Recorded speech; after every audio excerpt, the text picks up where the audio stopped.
ये है मेरा डिनर जहाँ पर मैं ले रही हूँ साबूदाने की खिचड़ी और साथ में मखाने का रायता। यहाँ पे मैंने धनिया और पीनट की चटनी ली है और कुकुम्बर लिया है सैलेड में। इवनिंग स्नैक्स में ले रही हूँ मैं हाफ कप कॉफ़ी जो विदाउट शुगर है और साथ में ले रही हूँ 4 सोक आलमंड।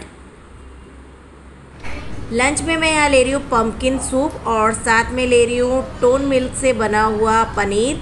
ये लो फैट पनीर है, मैंने इसे घर पर बनाया है। अगर आप इसकी रेसिपी देखना चाहते हैं तो मेरे यूट्यूब चैनल पर चले जाइए, वहाँ पर इसकी रेसिपी आपको आराम से मिल जाएगी।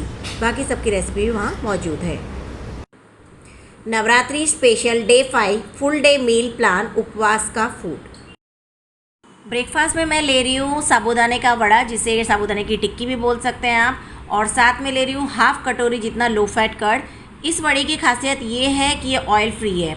ये साइज़ देखिए इसका, एकदम छोटू छोटू साइज़ का मैंने यहाँ पर 5 वड़ा लिया है और ये बहुत ही अच्छा और यम्मी टेस्टी है। और सबसे बड़ी बात, अगर आप वेट लॉस कर रहे हैं तो आप इसे आराम से खा सकते हैं।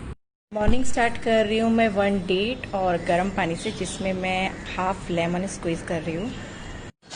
उसके बाद मैं ये जो उसका पीला छिलक वो उसको इसके अंदर ही डिप कर दूंगी 1 मिनट के लिए। 1 मिनट हो चुका है तो अब मैं इसको निकाल लेती हूँ। Now ready.